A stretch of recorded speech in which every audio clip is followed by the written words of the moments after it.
What up, what up, what up? Welcome back to Lockdown Universe, some of the bizarre, peculiar, and unheard of stories of UFO legend and paranormal lore. Welcome back, welcome back.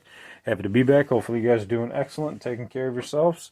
Welcome back. We've got Dead Kitty right on back here. Yes, she said hello. We've got we've got aliens just dropping everywhere. We got everything Zen. Put them right here. Meditating Bigfoot. And, oh my god, baby alien, what happened? You're okay. Don't worry. Here we go. Baby alien saying hello. Yes, yes. And we've got Mr. Alien Head always making his appearance. So, oh, I love this color. So, as promised, last episode we left off with Christa's abduction case, and we're going to finish it off with finding out if there was reptilians in the base, as well as what else happened in her research. So let's get on to it. Sorry, I'm just trying to put this guy back. See, he's got so many colors. But we got to get back to off. There we go. Okay, so Christa, talking about whether or not there were reptilians in the Dulce base during her abduction.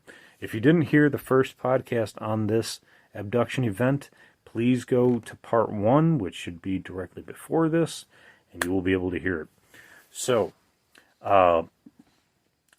this is a question and answer type of document. It's on UFOcasebook.com, and it's an abduction case regarding a Miss Christa that happened back in '87. So let's pull this up here. I just want to make sure I'm getting everything accurate. I apologize. It was in 73. Just want to make sure I'm right. No, her experience did happen. July 1987. She was doing research on 2 other individuals, Judy Doherty, who was abducted in May of 1973, and Myrna Hansen, who was abducted in May 1980. 87 is a great time period in this, in alien abductions, because we started to get a lot more information in the late 80s.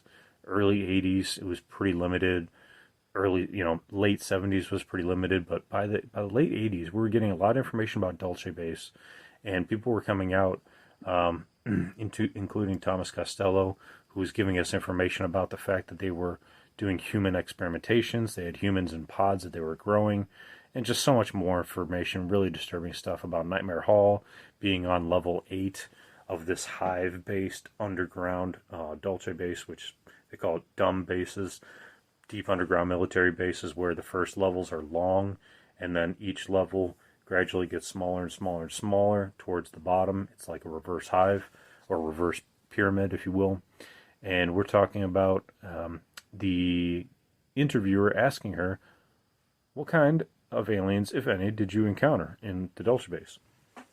She states, I don't believe I came across any reptilian aliens at all. The only types that I've been associated with most of her life were small gray aliens, the ones I call workers. These are beings that I believe are soulless beings that are workers for an established alien race. They're given certain chores, certain jobs, just like we would if we worked for a large company. There are some taller gray alien beings that I have also encountered. Even though their eyes are large and dark, they don't have a reptilian look at all. I know what you were talking about. No, I have not really encountered any of those. So it sounds like the vast majority of the small grays. She states the established alien race that the grays work for, according to many sources, are taller, more reptilian-appearing species, including the white Draco, who reside within level 6 and level 7 of the Dulce base, which Christa does not recall entering at this point. Do you know of any other bases that we may be unaware of? She says, that's a great question. Right now she's working with 2 individuals, wonderful researchers, one named Timothy Good, who's written multiple UFO books. The one she references is Above Top Secret. If you haven't read that book, that's one of the quintessential UFO researching books you'd ever want to read.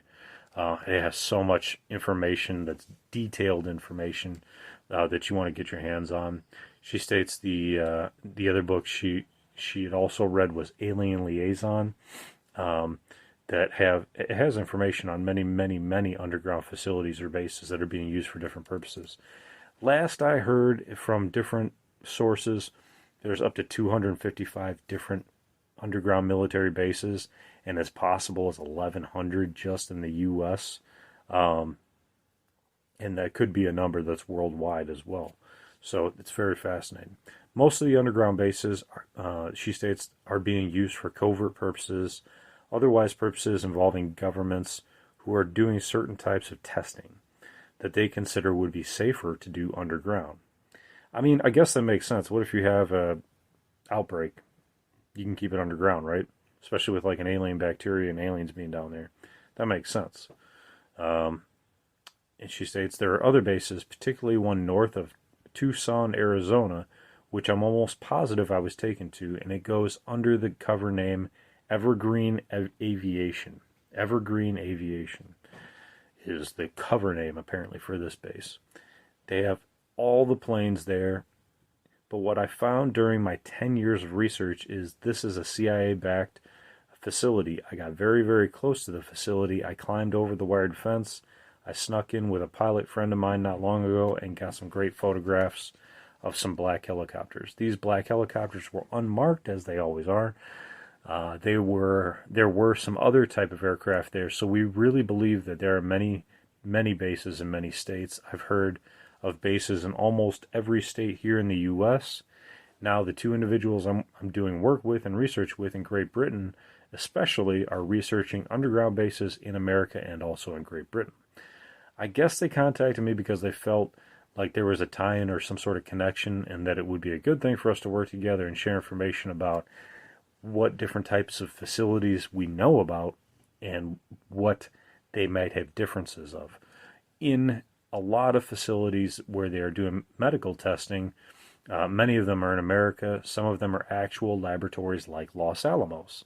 Los Alamos is where Emery Smith worked, and Richard Doty also had some experiences at Los Alamos.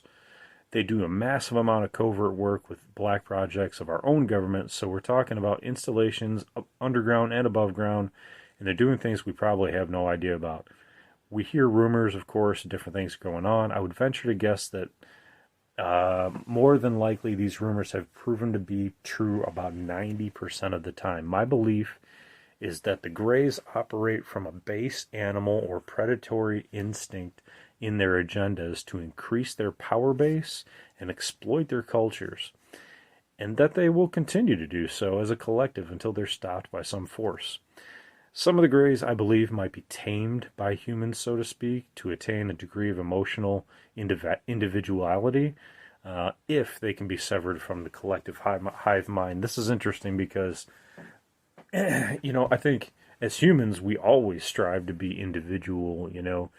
We always have to fit into a mold, that society wants us to fill into. If you get a job, you have to work your job, you have to do the 9 to 5, you have to present yourself a certain way and that kind of thing. But I think so many people want to have individuality. Maybe they want to do paintings like the ones behind me. Maybe they want to, dress a certain way. Maybe they want to have, I don't know, tattoos on their face, whatever they want. They want to have individuality. And I think that although, these species might have eventually gone into a hive mind to protect themselves and protect their society, I think that there's always going to be that desire to learn on your own. So I think that's kind of interesting. That was a question posed by the interviewer, and Christa states, I agree with you on most of that. Certainly the Greys seem to do things in a massive collective consciousness. I've noticed that they do things together. There's almost no discussion amongst themselves, and they seem to be working on projects or certain things that are given to them by higher-ups and higher alien beings or humans. And she describes them as soulless. I kind of want to say that these guys are just, biologic robots that don't have a soul at all. They're just created entities like we would grow inside of a test tube just to be our own personal servants. I believe these aliens have come here for a reason. Certain individuals in the government have been given orders by their higher-ups to either give them opportunities to work alongside the aliens or the aliens that were working alongside with me might have a different purpose altogether. It's very difficult to try to figure out. Now, this is where it gets kind of interesting. He asks about, have you ever had encounters with any Nazi-type aliens? Those described by Barney Hill, Alex Christopher, Vladimir Terziski, and others, these alien fascists who date back to the secret Nazi flying disc experiments and are allegedly working with the Greys and reptoids. Now, this is what I've talked about in previous podcasts, the Mars reptilians that we've been talking about, and Mars Germans that are working with the reptilians. It makes sense, and I swear there's so much synchronicity. I started watching the Man in the High Tower, is that what it's called? Where it was where the Nazis and Japan had won World War II and taken over, and what that would look like in America. It was like the #1 show on Amazon Prime, and it is interesting and scary because you get a kind of a sense for what would have happened if they did win. Not a world you'd want to live in. And these Nazis that moved to Mars, did their off-base or off-Earth breakaway civilization, have power over Mars and over these other planetoids. So he asked her about these. I have heard of these Nazi aliens. Of course, when I first heard about them from Tal Levesque back in 1987, I had not come into contact with what I would call Nazi-type aliens, although since most of my experience has involved medical experiments, genetic experimentation on me, on my daughter or family, I would almost say that it reeks of the Jews during the Holocaust, that I would equate some of these experiments with what has happened to me. It's strange because I'm part German.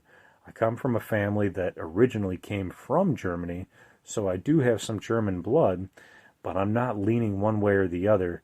I'm very open to all races, creeds, colors of people working together to establish a wonderful world if that would be possible. But anyway, I have not encountered these Nazi types. I've certainly heard a lot about them. I've heard that they're very mean-spirited aliens. Makes sense. They're fascists. I don't know what their agenda is since I've not had contact with them. With these types, I really have no reason to do any research on them. Also, the same goes for the tall reptilians, although many of my friends and researchers have contacted me, telling me stories about their experiences with that race. So that's interesting. Now, this next question gets into what Stephen Greer had talked about, where he talked about a congressional military force going in and taking over these bases, these secret bases, by force, if they wouldn't give them up, because they're not underneath congressional power. They're underneath a totally separate government.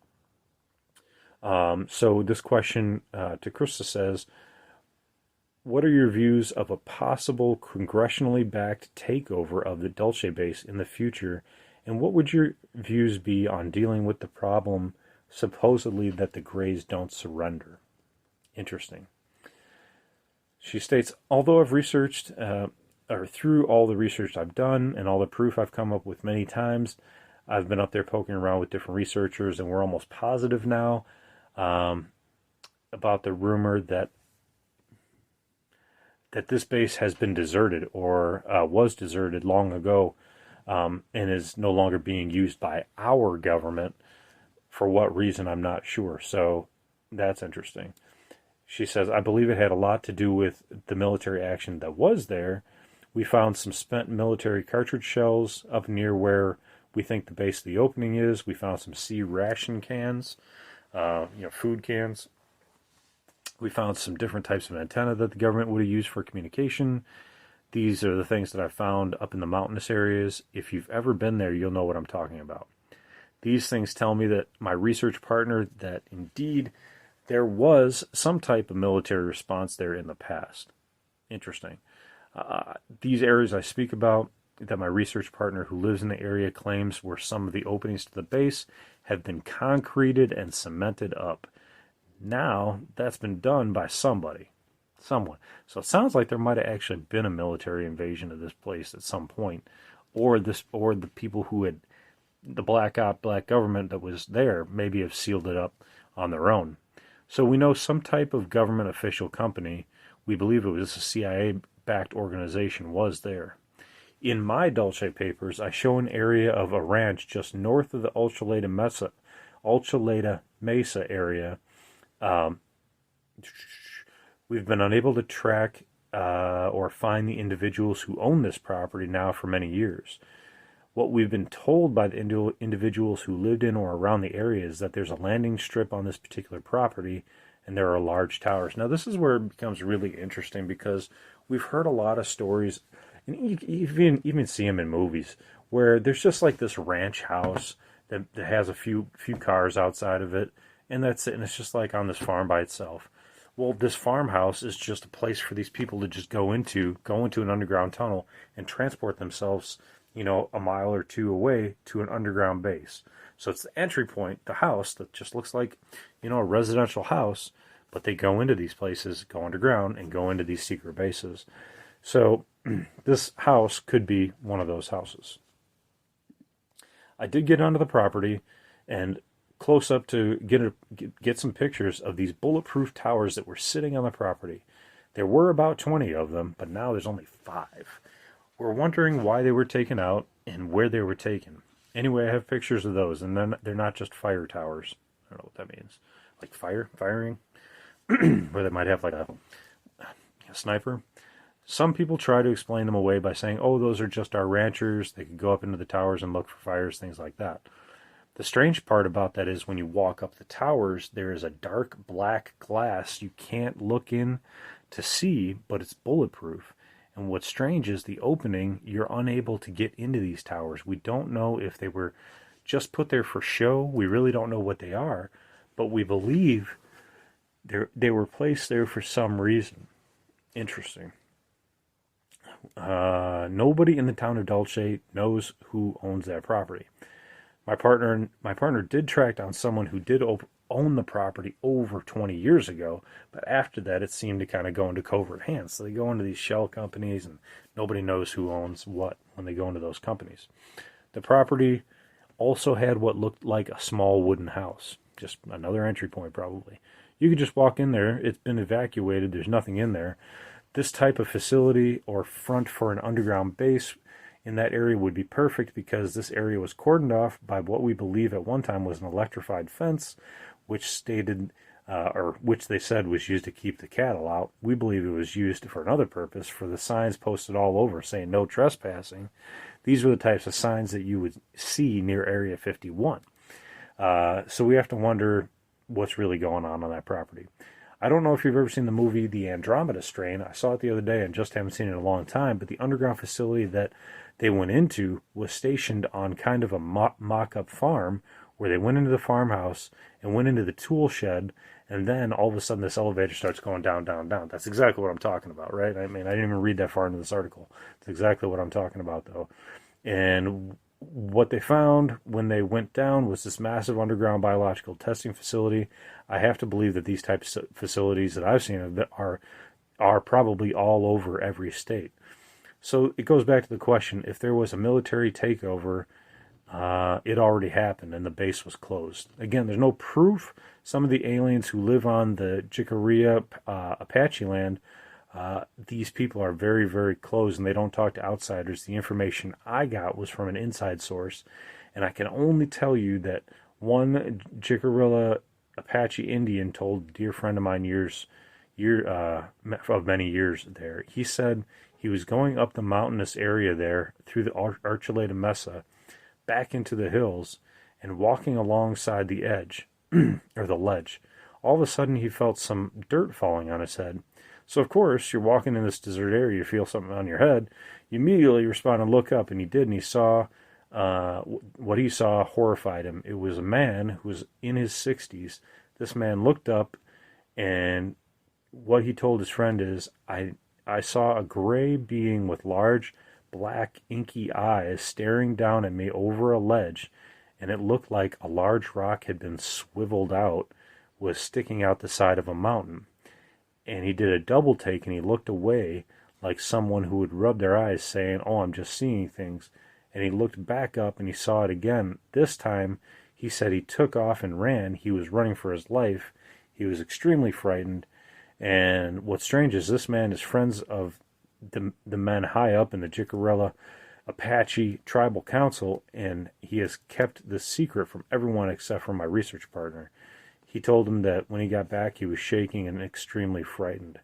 This is really interesting because he talks about this block of rock that just opened in the mountain and then closed. This is similar to what Bob Lazar talked about in the Area 51 and S2, where the rock mountain would, the side of the mountain just open, and alien craft would fly in. There's a couple videos on the internet. I don't know if they're legit or not because, it's hard to tell these days. But there's a video of somebody who was walking, and they had video on, and this is not a current video. This is probably a decade, 2 decades ago. But the rock right in front of, maybe, I don't know, 100 feet in front of him, just opens up this huge wall, and you can see inside. It's just black. You can't see what's in there real quick because it's kind of like, it's not a direct angle. It's off angle. It's, you could probably see like 10% of what the black part can show, and then the door closes again. But yeah, they can do that.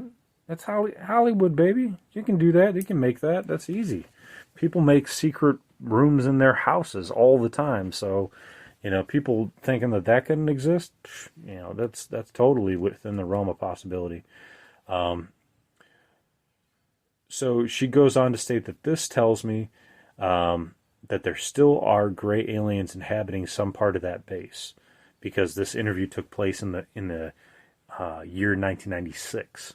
So this is after 87 when she got abducted. So this is in 1996.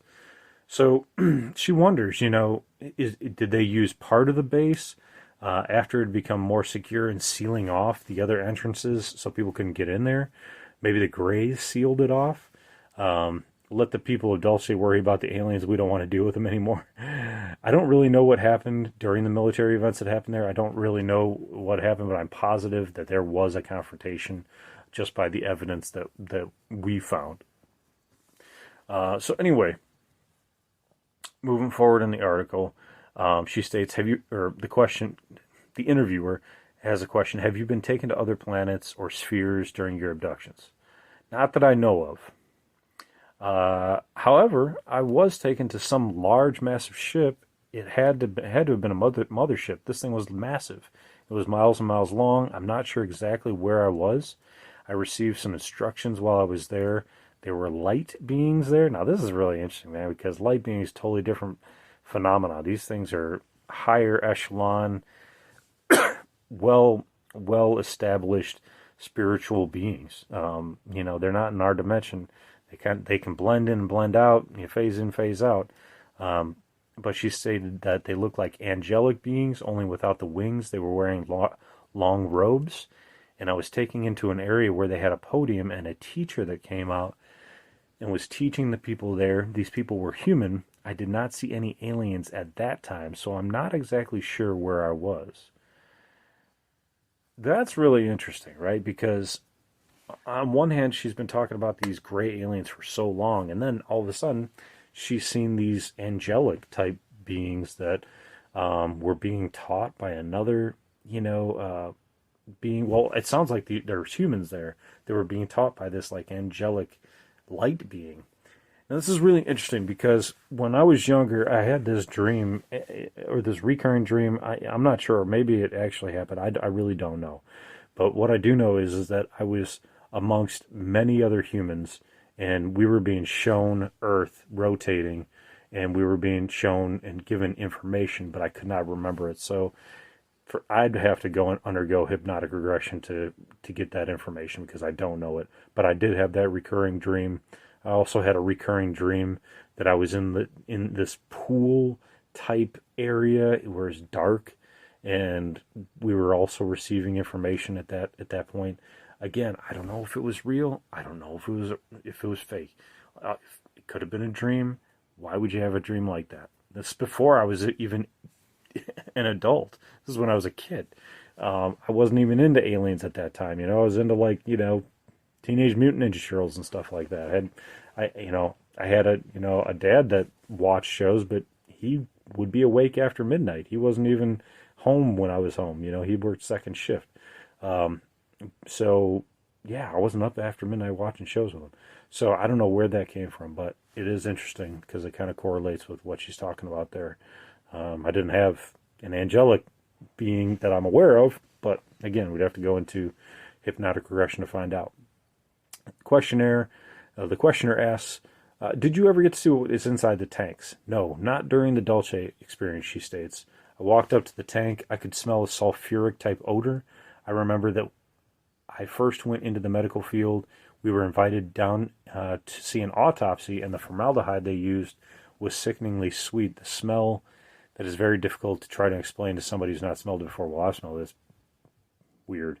But I can say that it smelled a lot like that. Sorry. The officer and the military man that was with me guiding me would not allow me up into the tank to look at it. You asked if they were both breeding and feeding tanks. I believe so, because from what I've been told from some of the women who saw these tanks, they saw body parts inside. That's been reported by multiple abductees that have gone into the Dulce base. They've seen just like arms and legs just in these freaking tanks. It's insane. The types of tanks that I saw were being used for breeding and cultivations of small alien beings. Now that's interesting because I haven't heard that before. I've only heard that they were like human tanks. The only thing that I can describe it looking like is a fake type of womb. A woman carries a child in her uterus. Well, these types of breeding tanks that you're talking about were used to cultivate the fetus that they extract from the individuals who they abduct and take there. So that's why these women who have these abduction experiences, they have the child taken out of them. They might put them in these tanks and allow them to breed further and longer and, kind of bake a little bit longer. So what the questioner asks, what do you think most of the hybrids feel about the position they are in? Note, I intended the question to be more of the humanoid fetuses who have been infused with non-human cattle, cetacean or gray DNA, who are being kept in the underground bases or on ships. However, Christa took it to mean the Terran Nordic alien beings like herself, or hybrids, Terran Nordic alien hybrids like herself or her daughter that were living on our surface world. She states, that's a very good question. Not many people ask that. I myself, being a hybrid, have felt that I do not fit in anywhere. I still don't feel like I fit into this very day. There's an emptiness inside me that I just can't explain. I feel like almost like they don't belong here on Earth. I certainly feel that way. If the outer world, this is the interviewer again, if the outer world gets a hold of the Dulce technology and begins to colonize other worlds, could this alleviate population, economic, environmental, and other problems this planet faces? In other words, to take away the imposed barriers that have kept us earthbound, and in essence, finally let us out of the cradle. The Greys, for one, do not wish Terrans to gain interstellar advantages and become a threat to their own empirical agendas. So they're not going to allow us to do that. Once we were robbed of our resources, the Greys used their psychological slaves on Earth to set us against each other and turn us around and say, ha, you people are too violent to be allowed to have interstellar technology. Although there have been technology exchanges, it would seem that they are either being used as a ruse by the Greys to gain access to our society and abduct individuals and impose a global electronic dictatorship, or that it's being provided by the Federation Nordics so that they can help defend Earth for the mutual benefit of themselves and their human cousins on Earth. What do you think about all this? Interesting. I believe without a doubt, she states, that we have been working on projects to colonize the moon underground and also colonize Mars. I've talked with scientists, former NASA astronauts, and without a doubt, that's what's going on. So she goes on and talks a little bit about how there is this kind of duality between trying to colonize Mars and the moon. They're two separate things right now. And that the moon is a stepping stone from Earth to move on towards Mars. And they go on to talk about like not Christianity, but, well, they do talk a little bit about Christianity, but they talk about the grays and are they soulless? She believes that they are. What do you think our greatest strength is as human beings is interesting. They talk a little bit more about Jesus, but, it's interesting because, a lot of this, I mean, we could make another podcast, honestly. There's a fair chunk of this that has to go with how much more information she has. I might make part 3, but anyway, I'll leave it at that. So takeaways from this: she met other species. She met like an angelic type species that didn't have wings, but did have a glowing robe on that was teaching humans on a mothership. That's interesting. Her research has led her, with other researchers, to believe that the Dulce base was part of a military incursion, that it was closed off and now only grays exist. Many Apache and other Native American tribal individuals report that there are aliens in that area, that there are ships in that area, and they don't want to talk about it because their belief is you start talking about it, it will come and find you. So we have a lot of information going on here. More to dive into. We've talked about vats of humans. We've talked about vats of aliens now, or alien hybrids now, that she's seen, talked about, heard about, touched, smelled the formaldehyde. And if there were humans working in these bases, they might have used formaldehyde to keep things sanitary and alive. So really fascinating stuff. I'm going to let you guys go. These are kind of getting long, but I think it's important information to get out. So I hope you guys are doing well, taking care of yourself spiritually, physically, emotionally, following through on your hobbies and your goals and your dreams. And as always, continue to question the universe around you. Go please like, follow, and subscribe right now with Hello Kitty. Lockdown Universe out.